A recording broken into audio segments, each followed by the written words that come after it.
Welcome back to the Joe Miller Show, 1080 AM, 95.1 FM, KON Hot Talk. We're honored to have back with us Dr. William Briggs. He was on the program a couple of months ago. He is going to talk about what's going on with the Vatican. He's a Catholic himself, PhD from Cornell in mathematical statistics, currently an adjunct professor of statistics at Cornell. He's authored and co-authored 67 papers, 2 books, and his website, wmbriggs.com. He also writes for The Stream. Welcome back to the Joe Miller Show. We're going to talk a little bit about what's going on in the Vatican. You broke the story about Pope Francis's top scientific advisor being an atheist who believes in the Gaia principle. Tell us a little bit about this guy, and then we're going to go into what you think the Pope is doing and where he's headed with respect to science and global warming, and maybe we'll even get into economics a little. Sure. This guy is he is an advisor to or a member of the Pontifical Academy of Sciences.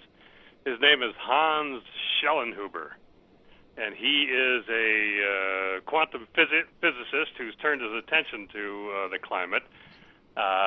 He believes, as you say, in the Gaia principle, or the Gaia hypothesis. This is a belief that the Earth is self-aware, self-regulating. He uses the word cognizant. He describes processes that take place over the Earth as geophysiological changes. Not geological changes, but geophysiological changes. He's written a paper where he writes approvingly of a science fiction book which envisions an entire planet as alive, and he likens that same sort of thing happening to the Earth. Or the Earth is already alive in some sense, perhaps, and is aware of mankind. And mankind seems to be a pest, an environmental pest, or as some environmentalists say, a cancer. Mankind is causing the Earth to develop syndromes, which are sicknesses in his terminology. None of this stuff is very scientific. It's certainly out there. It's out on a strange place. It got its start in the 70s and sort of died away for a while. But this guy and some other people are bringing it back. What makes it strange is that he's an advisor to the Pope and to the Vatican's Pontifical Academy of Sciences. Schellnhuber himself is a self-avowed atheist and population control enthusiast. How do you become an advisor to the Pope as an atheist? Well, he's pals, or has strong connections with this Archbishop Sanchez Serrando. He's the chancellor of the Pontifical Academy of Science and also the Pontifical Academy of Social Science. And Archbishop Sanchez is a big believer in global warming of doom. And Schellnhuber, he was the guy, or one of the guys, who first promulgated these ideas of tipping points. I can't remember if we talked about tipping points last time we chatted, but a tipping point is supposed to be this date in time at which, if we don't do something by this point in time, the world is going to end. The world is going to end in heat death. There's going to be an apocalypse, an environmental apocalypse, and this kind of thing. The problem with these ideas is he and several other people keep proposing these tipping points. We keep passing them by, and yet, of course,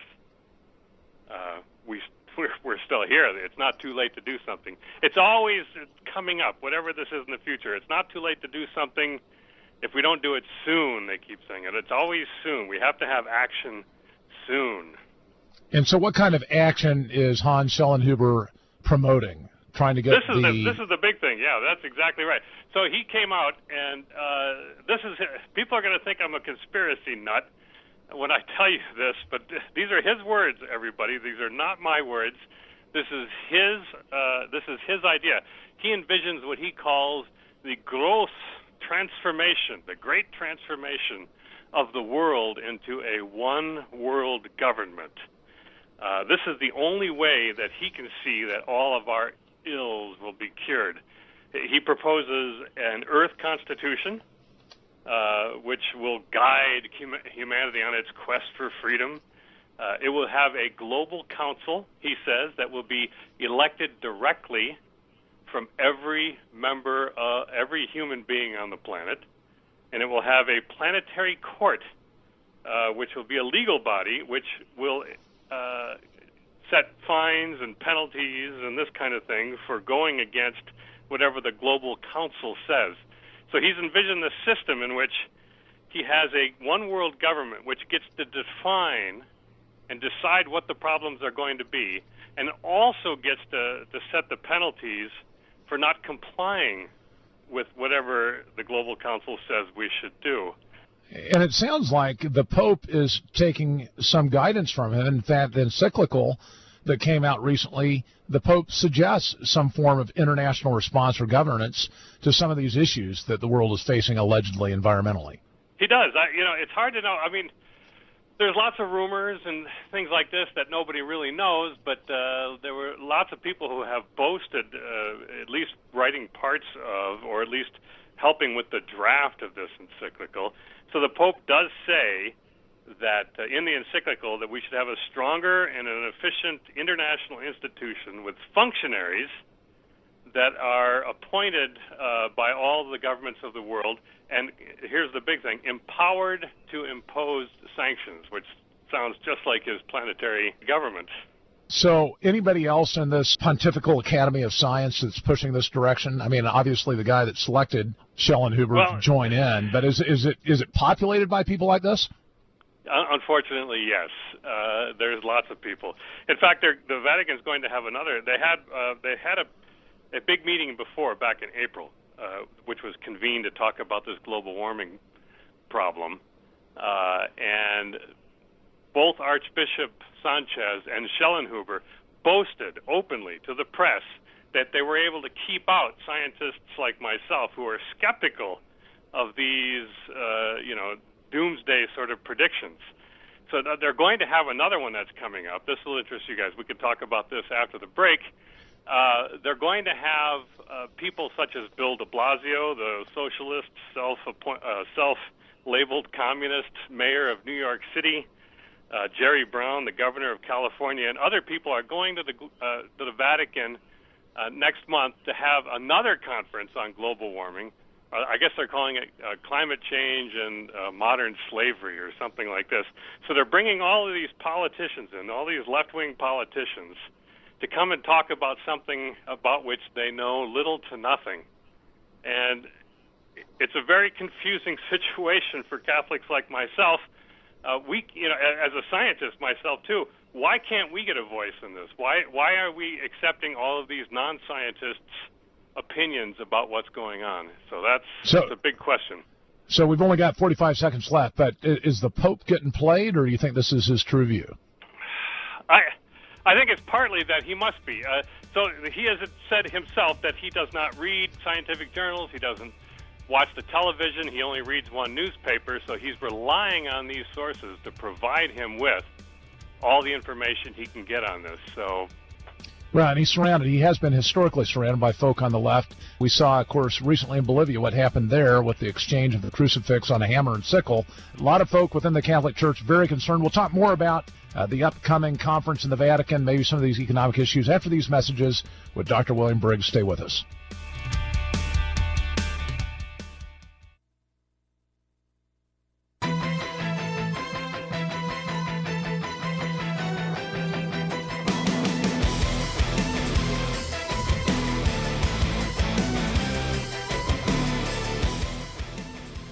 Welcome back to the Joe Miller Show, KOAN Hot Talk, 1080 AM, 95.1 FM. This show is made possible by the McPherson Group Tax Defense Attorneys. BeatIRS.com or 1-800-BEAT-IRS. That's BEAT-IRS. Defending freedom since 1978 with 2 generations of tax defense attorneys. We have Dr. William Briggs online with us. He's a repeat guest. He was on several months ago. Fantastic insights as to what's going on in the Vatican.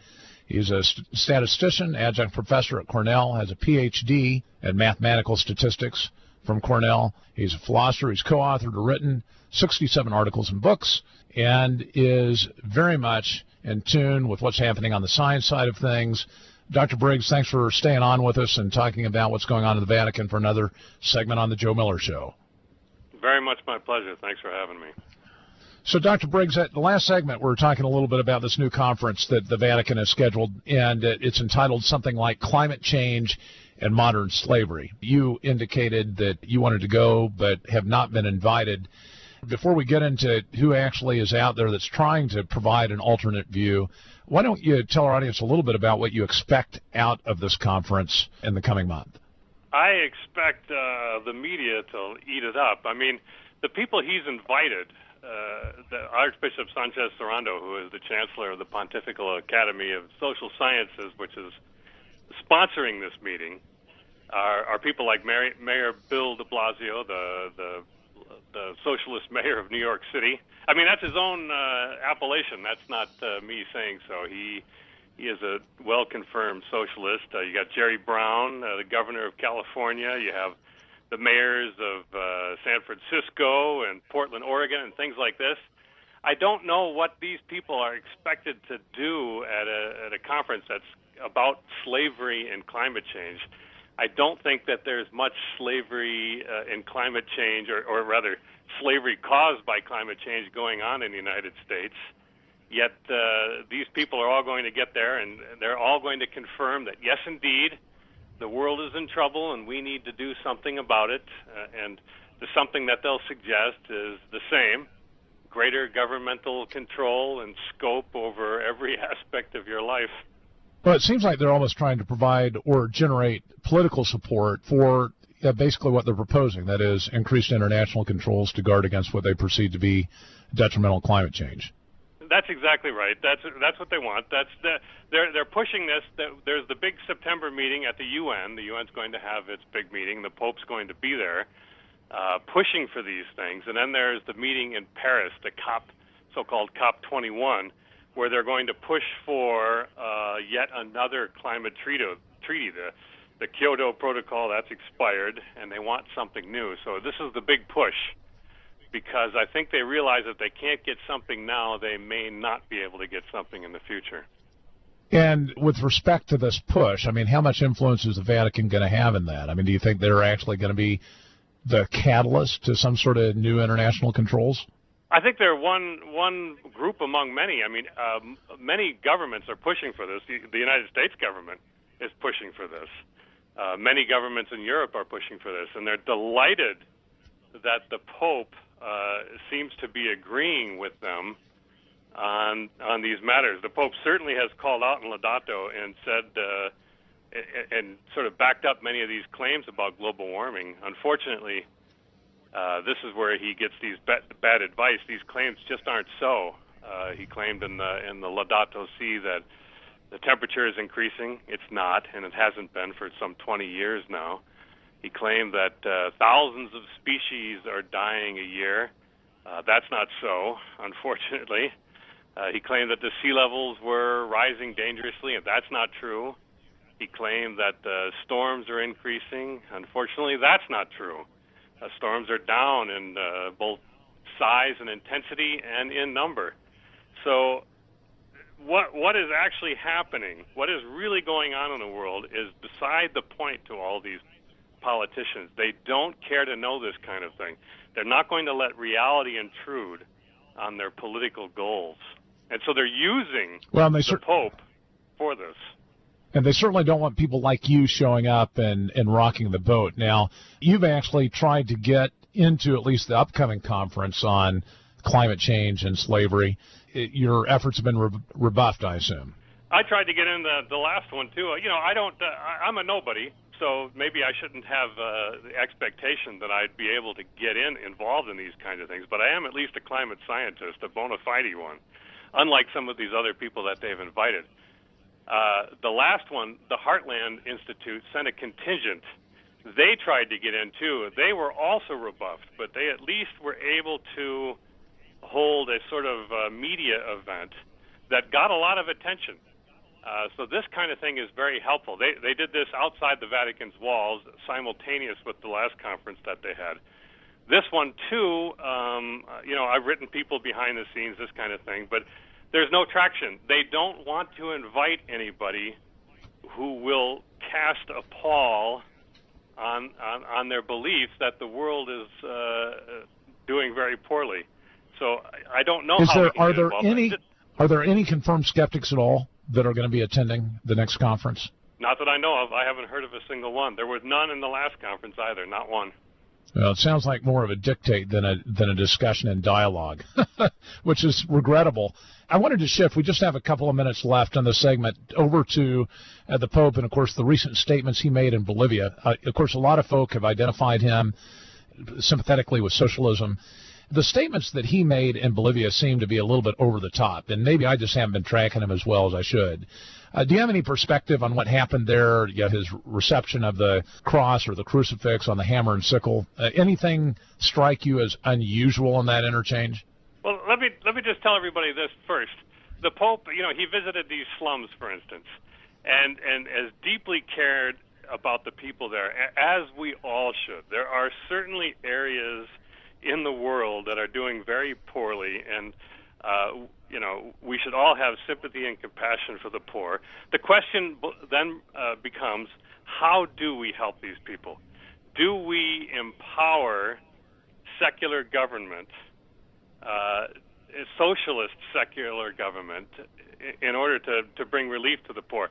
All history shows that doesn't work.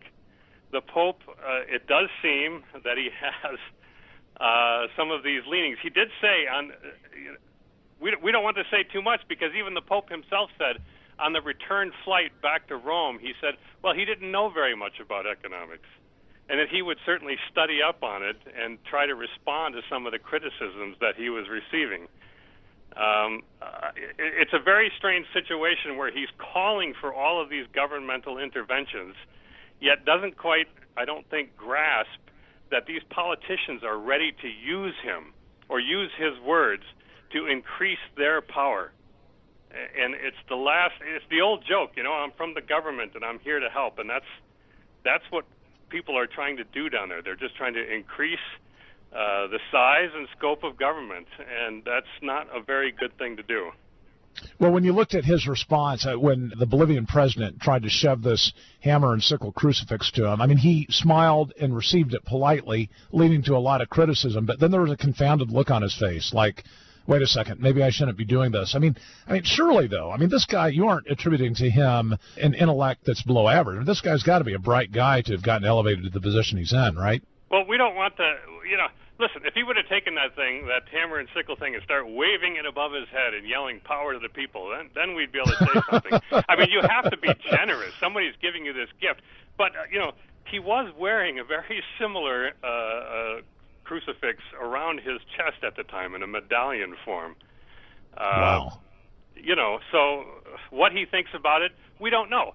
He doesn't allow himself to be pinned down on any of these things. All we have based on this are the few things that he's said in these encyclicals that he's written, and they don't give us a lot of hope.